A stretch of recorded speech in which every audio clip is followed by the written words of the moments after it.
But the Army was good, man. There's nothing like having a band of brothers, man. Yeah. And I don't know if you guys know or Hey guys, before we start, drop a like, follow, and subscribe. Coming in hard. Welcome to CEO Confessionals, business talk for entrepreneurs, real estate wholesalers, investors, and lenders. From beginners to rising starts to moguls. This is CEO Confessionals with Thomas HIYIL. Hey guys, welcome to CEO Confessionals. I'm Thomas Hell, and today's guest is our San Antonio-based real estate investor, Mike Llanas, also known as Mr. Hustle from the House Buying, House Selling Association. Mike, thank you for coming to Confessional. no, Thomas, thank you for having me. It's an honor for me to be on this CEO Confessional, man. I am greatly appreciated to be here, man, for sure. Mike, our guests, our listeners, we've been seeing you on Instagram. We've been seeing you on Facebook. You're everywhere. That's awesome, man. I'm really, really proud of where you're going. Mike, what led you to become an entrepreneur and how did you get here? Well, that's a good question, man. It's a really good question. And then Thomas, one more time, man, just to really show how much I appreciate this. I really do appreciate this.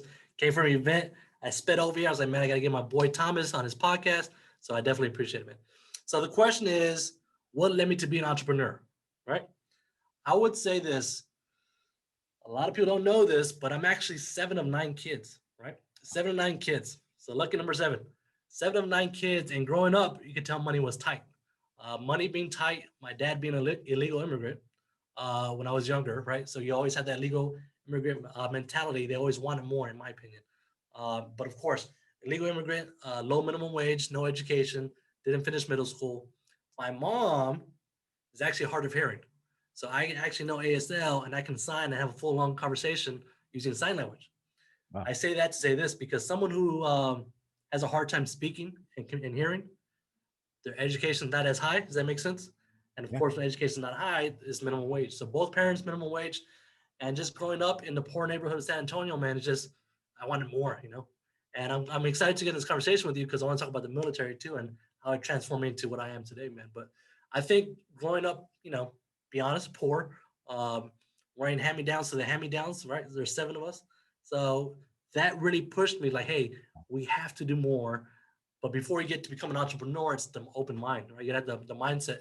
And I would say most people, unfortunately, in my demographics growing up, the mindset just wasn't there. We just don't know what we don't know. Yeah, sometimes the ignorance is bliss, and not saying like ignorance in a negative way. You Right. just don't know what you just don't know. Exactly. Okay. Uh, so can you tell us a little bit about your childhood? So the childhood, yeah, man. So like I was saying, 7 of 9 kids, right? So my brother, he's 1 year older than me. He's actually works in his office too. Right. He's transitioned to closing deals and wholesaling. So when we're little, right, illegal immigrant, low job, low wage, minimum wage, we would shop at Goodwill, thrift stores, but it wouldn't be for me. It would be for my older brother. So he had the hand-me-downs. Yeah. And when he was done, I got the hand-me-downs to the hand-me-downs. So that's the kind of childhood I had. My parents grew up poverty, Section 8, Medicaid, welfare. So childhood, it was tough, right? It was tough financially. When you're little, you don't really realize how tough it was. You just think that I thought it was normal. I Yeah. thought it was normal. So that was my childhood. In a bad neighborhood growing up, one of my, as a matter of fact, this being called confessionals, I never really shared this before, to be honest with you. So this is a true meaning of confessionals. One of my brothers got shot and killed Wow. in the neighborhood we grew up in for his jewelry, believe it or not. Wow. They shot and killed him for his jewelry. So that's the neighborhood I grew up in. And in high school, I was always the good kid, just learning in school. And I would say that takes after my grandma. Mm-hmm. And I was one of those statistics where at the time got the high school sweetheart pregnant. Oh. And I was 17 years old, thinking to myself, what am I going to do? So as a childhood, 3 days after high school graduation, straight to the Army. Wow. Be all I can be.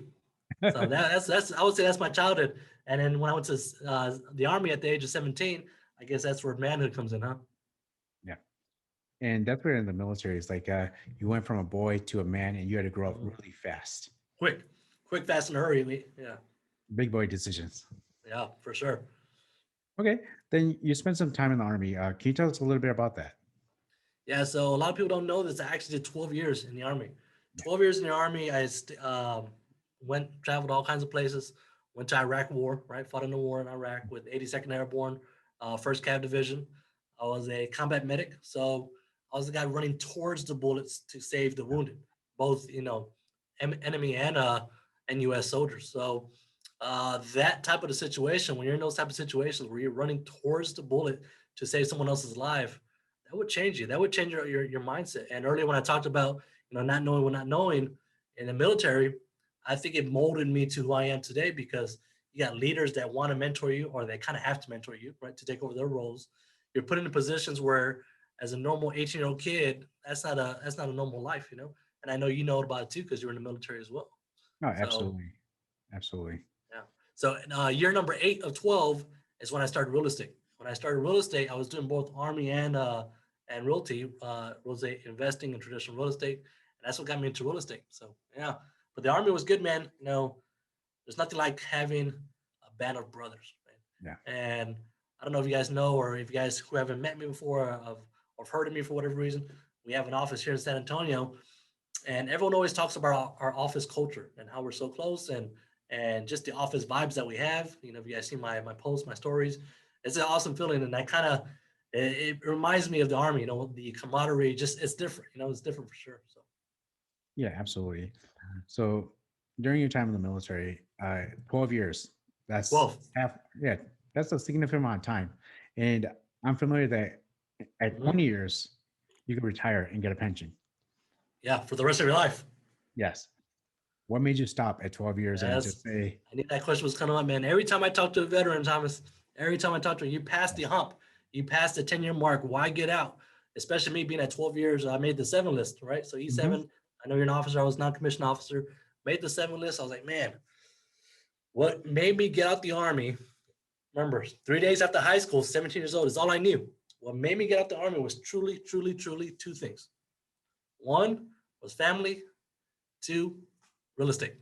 yeah, Now, awesome. the question, Thomas, that you asked is, in the Army, once you do 20 years, and I would join at the age of 17. So at the age of 37, I got to get a check for the rest of my life. Mhm, So when I got out at 12 years, I was like at a crossroads. I got 8 more years to do this. Do I really want to PCS, possibly go to war again, travel the world for 8 more years to get that paycheck every month for the rest of my life? Or can I get out now, really go full blown into real estate, create a portfolio, and get the same amount of income doing what I love doing? So, as a matter of fact, I got out the Army, Thomas. 6 months into it, I created the portfolio, and that's that portfolio in 6 months, which was years ago. Now it's a whole lot bigger. But at that point, that was my retirement. I'm already getting passive income now without working. If I would have just wait 8 more years in the Army, so I credit that to that real estate, man. Real estate is what got me here. Yeah, I completely understand that. Yeah, For those who don't know, the 7 list is a senior non-commissioned officer. It's very, very difficult, even just to get to 7. And kudos to you to get into that list. yeah, And 11 years. So most people don't, most people retire as a 7, or you're 18, you're 17, and I did it in 11 years. Yeah, yeah, and I know a lot of 7s, they got it around 14 or 15 yeah. years.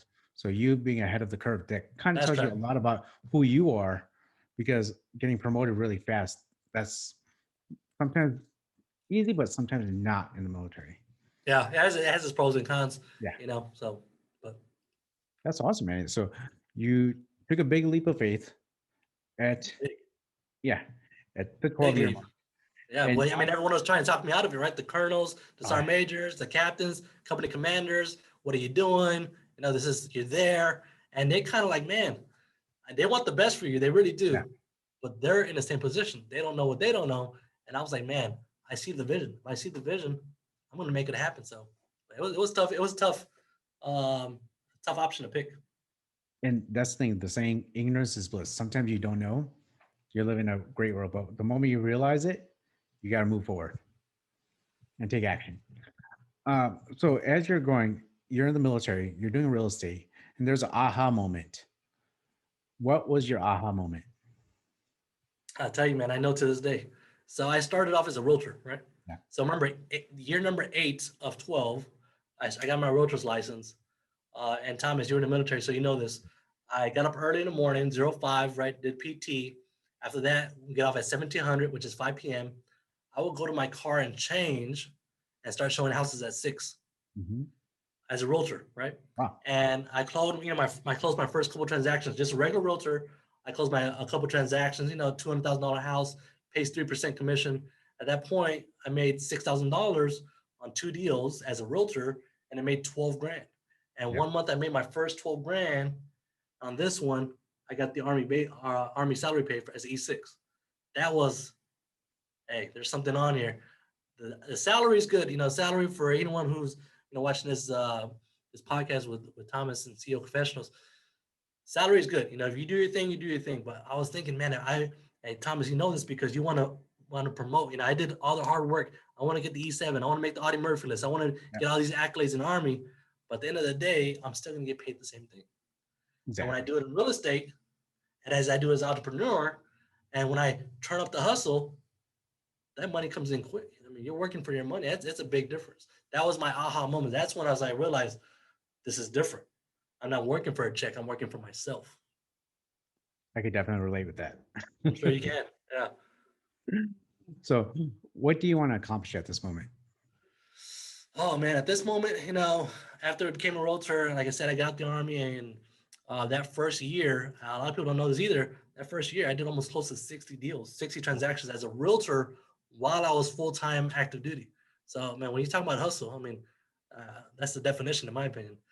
Now we've grown it. We've got the brokerage. We have Home Buying Home Selling Solutions, which is the investment company. Charles and myself, we're the owners.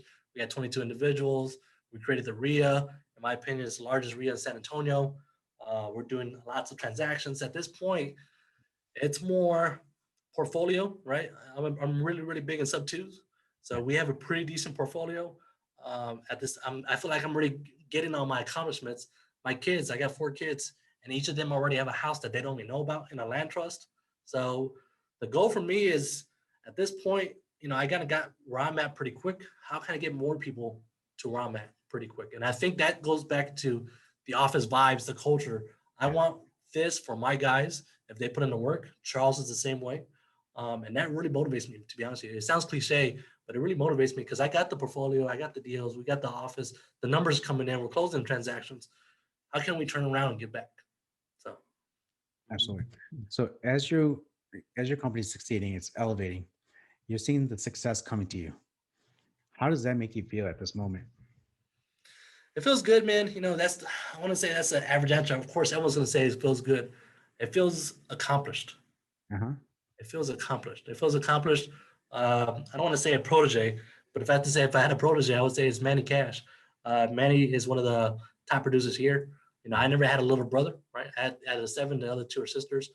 So I never had little brothers. I see Manny as how can I push him to go harder? How can I push him to do more deals and do more things? And Manny came over here at the age of 17, no English, no money, from Venezuela, and he just has the hunger. So how can I do that to more Manny, Teddy, Miguel, everyone at our office? And it just goes back to that office culture. It's I'm doing what I'm doing. You guys see what we're doing. We have open door policy. I want them to take the same and do the same for themselves. Okay, that's awesome. As you and your father-in-law Charles is running the company, Yeah, always face challenges. Okay, more and than you think. there's a lot of fires you got to put out, and with those fires, there's drama. How do you maintain the drama free or minimize the drama as business owners as the company's growing? Yeah, so that's tough. As a single individual who owns a company, you make your decisions. You're happy with the decisions. For you guys don't know, my business partner, we've been partners for almost 10 years now. We own the brokers together. We own the solutions company together. We even own the portfolio together. I have my little stash. He has a little stash, but the majority of the portfolio, we own it right down the middle. And in 10 years, heads can bang, right? Heads can bang, ego, drama. I'm right, you're wrong. You're right, I'm wrong. I told you so. It can get tough. But what works for us is one, he's my father-in-law, but it sounds weird to say that. I would say one, he's my partner. Two, one of my best friends. Three, a good buddy. Four, and then he's a father-in-law. I don't see him as a father-in-law. I know he doesn't see me as a son-in-law. We're 50-50. The thing about him is he's yin and I'm yang. He's firing on mice. I'm cool, calm, collective, and he is short tempered. Let's get to the point. And when you put us together, I think it complements us really well. But we have 4 rules. We have 4 rules that we abide by. If one of us says no, it's no. That's it. There's no, hey, I told you so. 2, everything's 50-50, down the middle. 3, there's no side deals, right? And of course, I get a hit up all the time. Hey, Mike, I got this deal. If I close $100,000 wholesale fee, it's 50-50. That's it. Yeah. 4, if we argue and one of us says stop, the argument stops. And we set those ground rules 10 years ago, and we use them till today, and it's worked ever since. So I think they work. You just got to actually apply them. You know what I mean? That's awesome. Can you tell us a real life example of where you guys butted heads and it just came to that fruition where you said stop? Yeah, there's quite a few. Let me think of a one. Probably the latest one is a flip, maybe. If one of us has the power to say no. For example, if he wants to do a flip, I say no. That's it. It's just no. He doesn't do it by himself. It's just no. If I say, I don't think it's a good deal, but I'm with you because you want to do it, and it doesn't pan out, we don't say, I told you so. Yeah. But every once in a while, ego comes in and says, I told you so. Money, contractors, the business ain't running right. Don't get it twisted. I know on social media, me and Charles are like we're best friends. But there's times where we butt heads really, really bad. The last one was probably about 2 months ago. And I knew it was a big thing if we're doing CEO confessionals is when when the staff, our guys at the office would hear us argue. That's when I said, whoa, what are we doing? Stop, get out. He looked at me, and I could tell it hit him in his head. He walked out my office. 2 hours later, we spoke, and it made sense. And that's real. That's real confessional. It's embarrassing to see that the office had to see something like that. But at the end of the day, we're just 2 people. 2 people trying to run this big old machine so we can all eat at the same time. Absolutely. It's like running a business is very, very difficult, especially growing a business. And how Yeah. has that impacted your family? And I know Charles is part of your family, but how is it done with your wife and your kids? It's a good question, man. These are some good questions. So I will be honest with you. I am not the perfect example of working less and making sure the family is up where it needs to be. I understand that. It's, I don't know, maybe a problem that I may have. I consider myself Mr. Hustle. But my wife, and she understands my passion. She understands, one, I'm here with her dad, right? That's the other thing too. But she understands the passion. She has to constantly remind me, hey, don't forget about the family. So I mean, look at this podcast we're doing now. It's pretty late, and I'm still here. And tomorrow's Fridays. I do accounting on Friday night. So that would say that's a flaw that I have, man. And when you say family, this being CEO confessionals, that's the confession. I need to work better on myself for family because family is what's most important. So I'm working on that. I don't work Sundays whatsoever. I won't respond to a call, text, email, phone, anything whatsoever on Sundays. But the goal for me is to get the office where it needs to be, where the office runs on its own, right? Office can run on its own. I can do what I got to do, come back and be more relaxed, be more with your family, like you said. So So are there any conflicts going with your family members of your work schedule and you hustling all the time? And how do you feel about that? at this point, after doing this for 10 years, I would say it's kind of routine. I don't want to say there's conflict, to be honest with you. Charles's wife, which is my mother-in-law, I mean, she understands that the difference between them two is they got 3 grown kids. They're both practically all in their 30s, right? Charles is about a good 20, 22 years older than me. I got 4 little ones. Well, 4 little ones, the littlest one is 2. The oldest one is almost 17. So it's a big difference for us. So Charles and his wife, no big issues. My family, I take care of my family. I'm glad to have all these properties and portfolios and to take care of my family. So, but no, they don't. At this point, to be honest with you, they kind of just, oh, there he goes again. There goes Mr. Hustle. But I got to implement that myself. So it's a good reminder that you asked me that question so I can put it back into my head. Yeah. And that's one of the challenges, especially as a parent, uh, spending time with your kids. And I'm guilty of it myself, where I let work take over some of my responsibilities as a father. Are you going through that as well? I would say, yeah, I would say for sure. You know, I went through a pretty bad experience almost 2 months ago. I don't want to share too much because that's more of my wife's issue, but went through a pretty bad experience 2 months ago, and it took me out of the office about 3, 4 days. And those 3, 4 days, I can tell me and my wife really connected, um, pretty well. More, mostly we've been married for quite a few years now, and that little mishap that happened, that unfortunate event, connected us pretty well in those 3, 4 days. So it's unfortunate that something like that has to happen, or we can connect like that and have that feeling. But that lit up a fire, if that makes sense. So things changed. She sees the picture. She's an entrepreneur herself. Yeah. She actually manages the Airbnbs. She started a vending machine company. I mean, she does cleaning on a cleaning business. So she does a lot too on her own. So she understands the hustle, but she has more of that family ground rule, if that makes sense. So, Mike, I'm not sure if you know that one of the reasons why we launched this podcast is to let people know as an entrepreneur, you go through the highs of the highs, the lowest of the lows. Could you tell me a period of time when you're going through a very low point as an entrepreneur? As an entrepreneur, man, besides the what I just shared earlier about Yeah. the mishap, oh man, I mean, everything, business is business, money is money. If you know what you're doing, you're applying what you're doing, you're gonna get the money no matter what. I would actually go back, Thomas, back to what it is, back to the same thing I just we're talking about, family. Yeah. Family and spending that time with our family. People get caught up. Well, I know I do. I don't want to say people, but I know I get caught up in more deals, more hustle, more success, more properties. We need more deals. We need more students. We need more bodies in the office. I need Manny and Teddy and everyone else. They got to close more deals, and it only takes a toll on one thing. And it takes a toll on one thing, and that one thing is time. And if everyone only has the same amount of time, where do you apply that time? So yeah, I would say it goes back to family, man. Yeah, for sure. Yeah. Some good questions, man. Some good questions for sure. Yeah. And as Now I see why we call it CFO confessionals. you are here to confess your Yeah. things that you're going through. As you're reaching your goal, you're always going to reach milestones.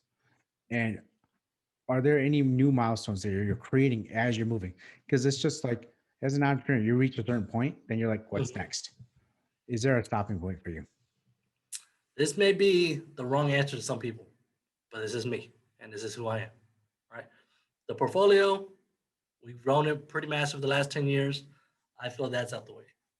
We do education. We have students. Now I see them succeeding on their closing deals, so that's out the way. The office, we got the 22 guys. They're closing deals. That's out the way. The brokerage is growing. That's out the way.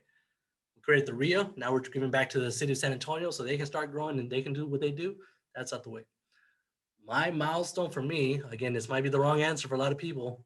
It might not be the true, hey, look at me, I'm the entrepreneur and I'm saving money and doing this and that. I'll be honest with you, man, it's actually a Lamborghini. It's actually a Lamborghini. I think for me, that will be the next milestone. Is it a waste of money? To each their own. For me personally, I'm a big car guy. I've always dedicated my money to the business. I've always dedicated my money to properties. As soon as we get some money, we buy another property. I'm a big fan of sub two, so we close wholesale fees, property, wholesale fees, property. But at this point, my next milestone personally is a Lamborghini. That's awesome. Hey, We're gonna be real, right? We're being real, and this is a confession. That's my confession. I want a Lamborghini. Whether it's whatever someone thinks, hey, why spend that much money on a Lamborghini? That's gonna wake me up and push me even more. I feel like as a little kid, and for someone like me to grow up in a hood, with the 7-9 brothers and hand-me-downs to hand-me-downs, that to me would be my next milestone, and I'm pretty close, to be honest with you. So, yeah. And once you reach the Lamborghini status, once you get that, what's next? man, that's a good question. After the Lamborghini status, that's the personal milestone.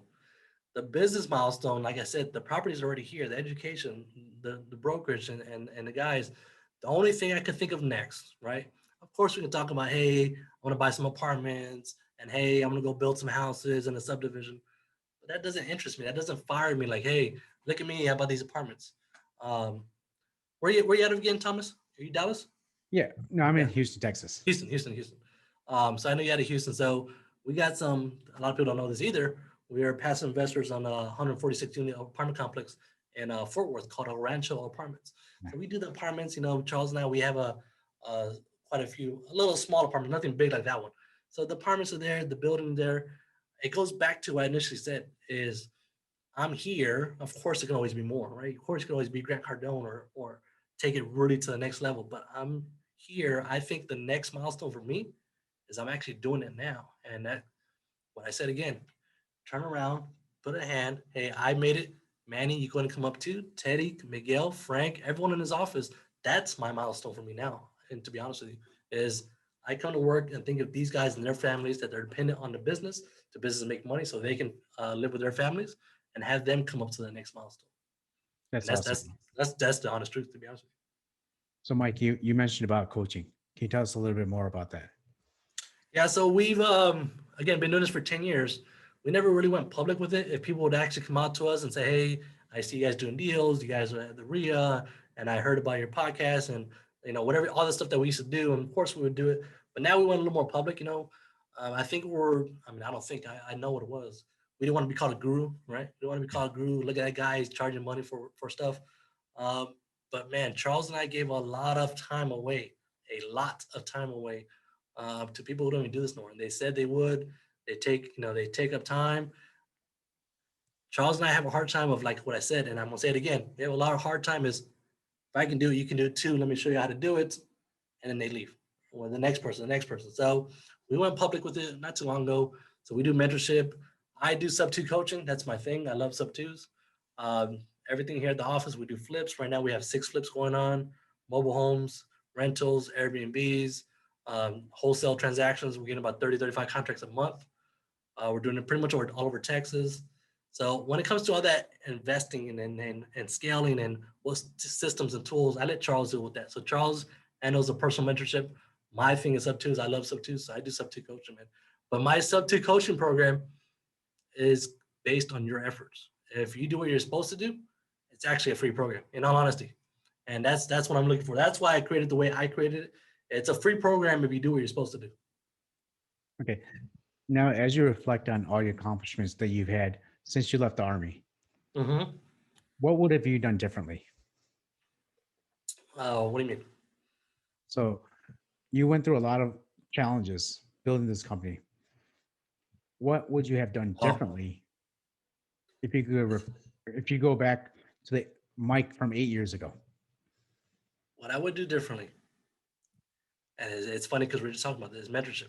Yeah. Charles and I back then, what was the pride thing? I don't know. We can do it, or maybe we just didn't know what we didn't know. We've never signed up for mentorship whatsoever. Everything we kind of just figured out as we go, from the apartments to the wholesaling to growing this business where we're getting all these contracts to the brokerage. It's just me and him. We've only went to one seminar that we paid for, and that's an old school gentleman by the name of Pete Fortunato. Pete Fortunato is an OG. If I can guess his age, he's probably like late. You know who he is? Have you heard of him? Pete Fortunato? I never heard of one, but No. He's I'll look probably him up. late. He's probably late 60s, early 70s, old school cat, really big in sub two before sub two was even a thing. We're talking about 20 years ago. Creative, lease options. That's the only one we went to. Went to his seminar. Other than else, if I had to redo it, I mean, why recreate the wheel?